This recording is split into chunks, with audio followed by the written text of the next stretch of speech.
Muy buenas tardes, mi nombre es Jorbinson Ramírez Ibarra, soy estudiante de Derecho de la Corporación Universitaria de Ciencia y Desarrollo Uniciencia. Hoy les vengo a hablar de un tema muy especial que es la medida de aseguramiento contemplada en el artículo 307 del Código de Procedimiento Penal, Ley 906 del 2004. Señor juez, yo como fiscal me presento para exponerle el caso en donde le daré a conocer las circunstancias en donde se llevó a cabo el delito y por lo tanto le explicaré el por qué una medida de aseguramiento en establecimiento carcelario preventiva es lo mejor en este caso en concreto. Para concretar, el artículo 307 del Código de Procedimiento Penal establece algunos hechos que son los siguientes. Cuando se hallaban en labores rutinarias de vigilancia, agentes de policía inscritos en la estación de la institución del municipio de Aguachica solicitaron el registro personal a dos personas que cerca más o menos de las 10:50 de la mañana del 28 de mayo del 2016, que se desplazaban en motocicleta en el barrio Campo Serrano. A uno de ellos, menor de edad, se le encuentran 5 cigarrillos de marihuana. Al otro, al señor Andrés Camilo Guzmán Gómez, dentro de un morral le fueron incautados 50 sobres de base de coca para un total de 120 gramos de cocaína. En la actuación procesal en audiencia realizada el 30 de mayo del 2016 ante el Juzgado Promiscuo Municipal de Aguachica, la Fiscalía realizó la captura de Andrés Camilo Guzmán Gómez para después imputar el delito de tráfico, fabricación, porte de estupefacientes dentro del verbo rector transportar, agravado por las circunstancias descritas, ya que se encontraba con un menor de edad, en el cual esto lo penaliza el artículo 384 literal 1 bajo la modalidad de inducción a menores. Por solicitud de la Fiscalía se impuso a Guzmán Gómez medida de aseguramiento de detención preventiva en establecimiento carcelario, ya que así no podrá esta persona obstruir el proceso, digamos, por alguna fuga o escape del mismo. Para explicar el caso en concreto, hablaremos del delito de tráfico de drogas contemplado en el artículo 368 y 369 del Código Penal. Este delito del tráfico de drogas o delito contra la salud pública, recogido en el artículo 368 del Código Penal, y las circunstancias agravadas que prevé el artículo 369 del mismo texto legal, lo que supone de darse alguna de esas circunstancias que la pena recogida en el artículo 368 será aplicada considerablemente por aplicarse la de superior grado. Dice el artículo 368 del Código Penal que los que ejecuten actos de cultivo, elaboración, tráfico o de otro modo promuevan, favorezcan o faciliten el consumo ilegal de drogas tóxicas, estupefacientes o sustancias psicotrópicas o las posean con aquellos fines serán castigados con las penas de prisión de 3 a 6 años y multa al tanto del triplo del valor de la droga objeto del delito. Si se tratase de sustancias o productos que causen grave daño a la salud, por ejemplo la cocaína, la heroína, el MDMA, el cristal, el LSD, etc. El artículo anterior, lo que dice el legislador, no incluye como delito, que es el autoconsumo o consumo compartido, de darse la circunstancia para ello, ya que, por ejemplo, de consumirse droga en presencia de personas no adictas o no iniciadas al consumo, se entenderá como un favorecimiento o facilitación al mismo y la conducta será por lo tanto típica. Igualmente, la cantidad de droga que una persona puede poseer para su consumo está judicialmente limitada, ya que ante este sentido el Tribunal Supremo usa una tabla elaborada por el Instituto Nacional de Toxicología de fecha del 18 de octubre del 2001 y de superarse esas cantidades podrá entenderse sin más que la sustancia que está preordenada al tráfico, el Instituto Nacional de Toxicología mantiene que un consumidor habitual suele adquirir para sí mismo la cantidad necesaria para 5 días, que son las siguientes: heroína 3 gramos, cocaína de 7.5 gramos, la marihuana más o menos contiene 100 gramos por dosis, el H tiene un gramaje de 25 gramos, el LSD tiene 3 miligramos, la anfetamina tiene 900 gramos y la MDMA 1440 miligramos. Por otro lado, la sustancia con la que se pretende traficar tiene que ser capaz de superar ciertos riesgos para la salud pública. En este sentido, el Tribunal Supremo, en la sentencia 298 del 2004 del 12 de marzo, viene a decir que el objeto del delito debe tener un límite cuantitativo y cualitativo mínimo, pues el ámbito del tipo no puede ampliarse de forma tan desmesurada que alcance a la transmisión de sustancias que por su extrema desnaturalización cualitativa o su extrema nimiedad carezcan de efectos potencialmente dañinos que sirven de fundamento a la prohibición penal. El Instituto Nacional de Toxicología, tras un estudio jurisdiccional y para unificación de criterios del Tribunal Supremo del 24 de enero del 2003, emitió un informe donde se recogen las dosis mínimas psicoactivas para 6 sustancias. Luego supondrían el límite entre la tipicidad y atipicidad de la conducta. Las sustancias y cantidades en cuestión son las siguientes: la heroína con 0,66 miligramos, la cocaína con 50 miligramos, el hachís con 10 miligramos, el LSD con 20 miligramos, el MDMA éxtasis con 20 miligramos y la morfina con 2 miligramos. Las anteriores son solamente referencias, por lo que pueden ser objeto de modificación según el caso concreto, ya que si lo recoge la sentencia del Tribunal Supremo 298 del 2004 del 12 de marzo, ello no impide que la cifra puede ser cuestionada en cada caso por las partes en enjuiciamientos futuros, apartando en su caso directamente periciales contradictorios, ni tampoco priva obviamente a la sala sentenciadora de su facultad de valorar dicho informe conforme a las reglas de la sana crítica en un proceso penal que se caracteriza por la vigencia del principio contradictorio. Lo detallado anteriormente constituiría el delito de tráfico de drogas en su modalidad básica, ya que este delito puede cometerse en el marco de otras modalidades agravadas y recogidas en el Código Penal, al margen de los agravantes o atenuantes que pueden revertir esas conductas conforme a las circunstancias que se recogen en el artículo 20 y siguientes del Código Penal. Dentro de esas modalidades agravadas, estudiamos aquí las recogidas en el artículo 369 del Código Penal,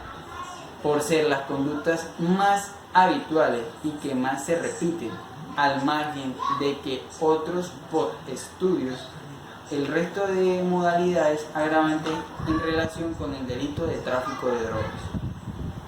A definir las figuras que recoge el artículo 369, decir que este artículo impone las penas señaladas para el artículo 368, pero en su superior en grado. Así, para sus sustancias que causan grave daño, la pena será de 6 años a 9 años de prisión y su correspondiente multa,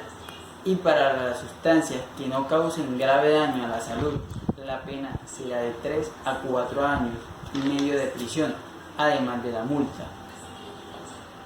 Las sustancias que contempla el artículo 369 son las siguientes. En el numeral 1,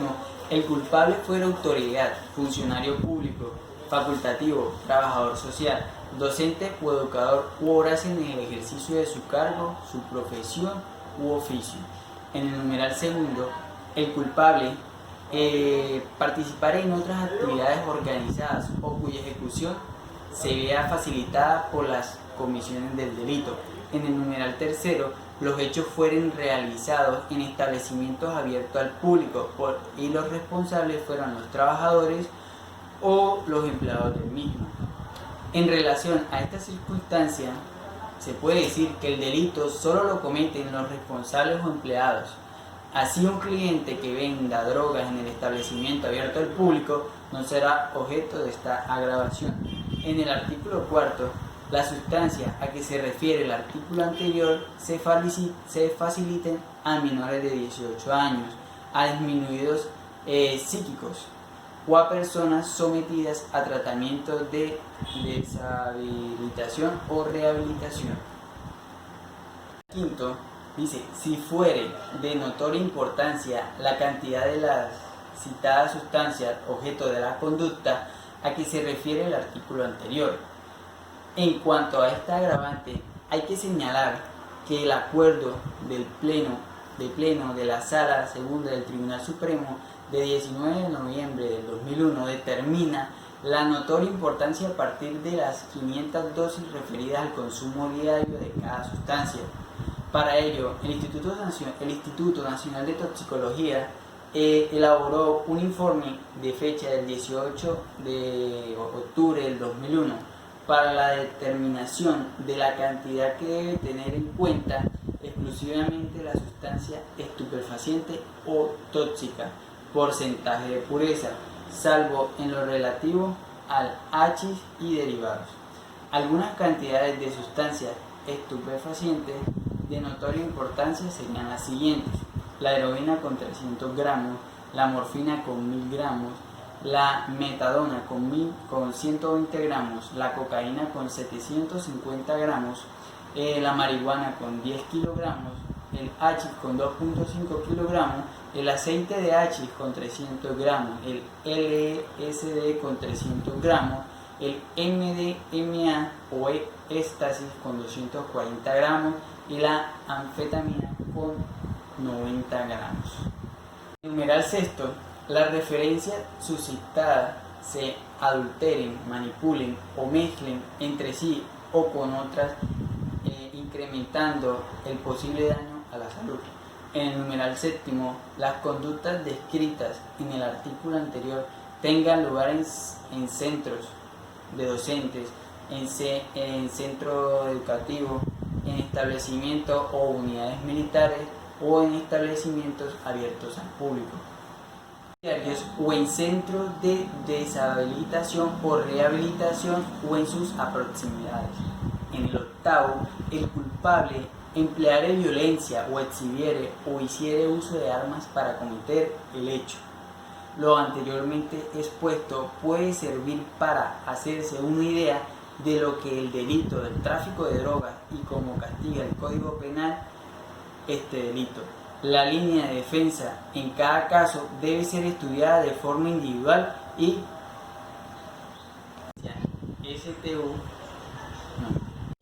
SU 1594 del 99.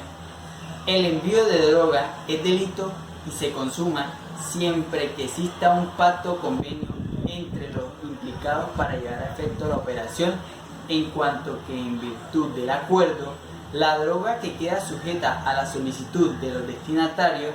siendo indiferente que no se hubiere materializado una detectación física del producto. En la sentencia también establecida, la 1567 del 94, se pone de relieve que al existir un pacto entre el remitente y el receptor, es atribuirle a este la posesión inmediata de la droga, sin que la interpretación del estupefaciente suponga u hubiese alguno para estimar que el destinatario del mismo ha realizado de forma completa el acto de tráfico y consecuencia del tipo penal en el artículo 344 del Código Penal de 1973. En la sentencia anterior, el haber proporcionado un domicilio y un destinatario del envío de la droga implica una colaboración que facilita la comisión del delito. Y se razona que el tráfico existe desde que una de las partes pone en marcha el mecanismo de transporte de la droga que el receptor había preenviado por encomienda. Puede considerarse que quedará en grado imperfecto del delito de tráfico de droga si la acción de no determina un desplazamiento de 90 metros a nivel territorial de la droga mediante su transporte o posesión mediante la transmisión, pero quedará consumado el delito si la acción del acusado origina un traslado geográfico del estupefaciente, aunque no se consiguiera el desplazamiento posesorio, pretendiendo por haber sido interceptada la droga antes de su entrega al destinatario. Y recuerda tener en cuenta que según reiterada jurisprudencia de este tribunal, el delito contra la salud pública del artículo 368 del Código Penal es un delito de peligro abstracto y de consumación, dada la especialidad de la gravedad de este tipo de conducta y el peligro que suponen para un bien tan eminente como lo es la salud de las personas. De ahí se ha dicho que no es menester de la posesión material de este tipo de sustancias para que se deban entenderse consumados este tipo de delitos, destacándose incluso de los grandes traficantes de la misma rara vez que son descubiertos en posesión de las sustancias con las que ilícitamente trafican, lo que no es obstáculo para que se les considere penalmente responsables es concepto de autoridad de tales delitos. Por lo demás, no hay que olvidar que el tipo penal descrito en el artículo 368, entre otros verbos nucleares, considera típicas las conductas conscientes en promover, favorecer y facilitar el consumo ilegal de este tipo de sustancias, conductas que están de modo indudable, puede atribuirse al hoy recurrente, con todos los requisitos exigidos por la ley, que los contempla en el artículo 308, numeral segundo, donde establece que el imputado constituye un peligro para la sociedad o la seguridad de las personas o de la víctima, ya que no se puede concretar la totalidad del delito o ya que la procedencia de la droga está en investigación, con los requisitos exigidos por la ley, que los contempla en el artículo 308, numeral 2, donde establece que el imputado constituye un peligro para la sociedad o para la víctima, ya que no se puede concretar la totalidad del delito, ya que la procedencia de la droga está en investigación, y si llegare a dar una medida no privativa de la libertad podría obstruir el proceso. Entonces, señor juez, con el debido respeto le solicito ante todo esa medida para poder llegar a un fin muy satisfactorio y poder darle un sano juicio a esa persona.